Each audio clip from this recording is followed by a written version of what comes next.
ভগবানপুর এক ব্লকের গুরগ্রাম গ্রাম পঞ্চায়েতে বিজেপির বোর্ড গঠন 15 সদস্যের সমর্থনে প্রধান ভোলানাথ দিয়াসী।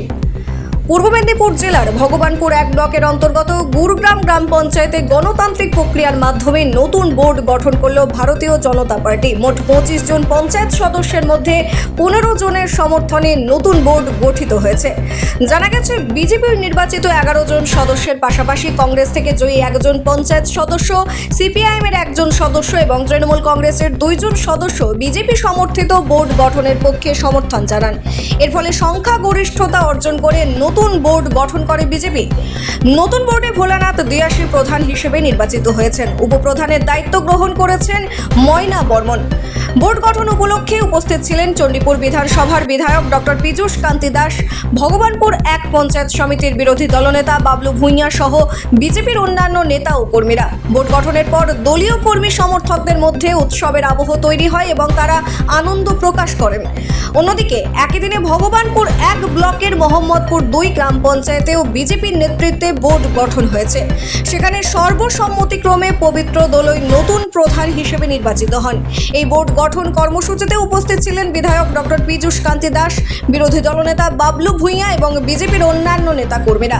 স্থানীয় রাজনৈতিক মহলের মতে ভগবানপুর এক ব্লকের এই 2 গ্রাম পঞ্চায়েতে বোর্ড গঠন এলাকার রাজনৈতিক সমীকরণে গুরুত্বপূর্ণ প্রভাব ফেলতে পারে। পূর্ব মেদিনীপুর থেকে সঞ্জীব আচার্যের রিপোর্ট, পটাশপুর নিউজ।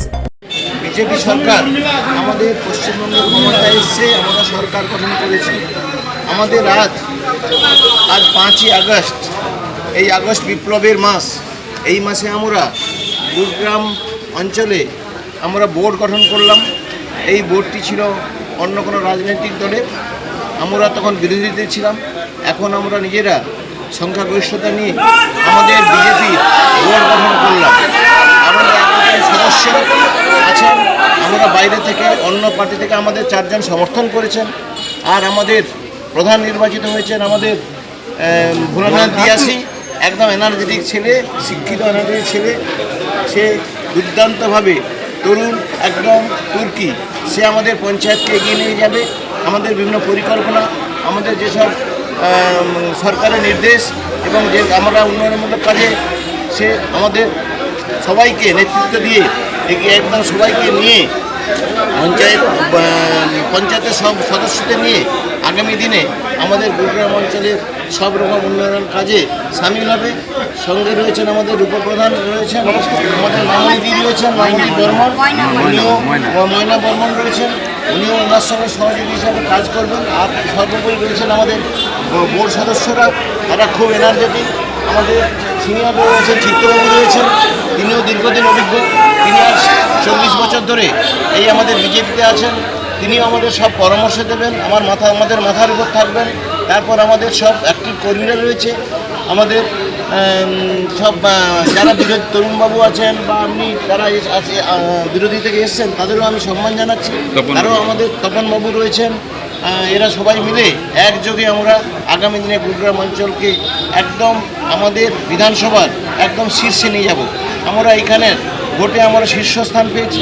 আমাদের সবাই সবচেয়ে বেশি সমর্থন করেছে। আমাদের সবাই খুব এনার্জেটিক, সবাই একযোগে কাজ করে এই সাফল্য এসছে। আগামী দিনে এই উন্নয়নমূলক কাজে সবাই একযোগে কাজ করলে আমি আশা করব আমাদের চণ্ডীপুর বিধানসভা আমাদের বিধানসভার একদম শীর্ষে থাকবে গুরগ্রাম অঞ্চল। সবাইকে ধন্যবাদ জানাচ্ছি, সাংবাদিক বন্ধুদের এবং আমাদের যারা সাধারণ কর্মী আছেন তাদের আমি হার্দিক অভিনন্দন জানাই। তাদের সমর্থন ছাড়া আজকে এই বোর্ড গঠন সম্ভব হতো না। তারা অধীর আগ্রহে দীর্ঘদিন অপেক্ষা করছেন। আমাদের 9ই মে আমাদের 15 বৈশাখ আমাদের সরকার এসছে। আজকে প্রায় 3 মাস হতে যাচ্ছে। তারা অধীর আগ্রহে অতি আগ্রহে তারা বসেছিলেন। আজ তারা বোর্ড পেয়ে তারা উল্লসিত, তারা উচ্ছ্বসিত। আমি তাদের অভিনন্দন জানাবো, আমার শ্রদ্ধা সম্মান জানাবো, আমার হার্দিক অভিনন্দন জানাবো। প্রশাসন রয়েছেন আমাদের।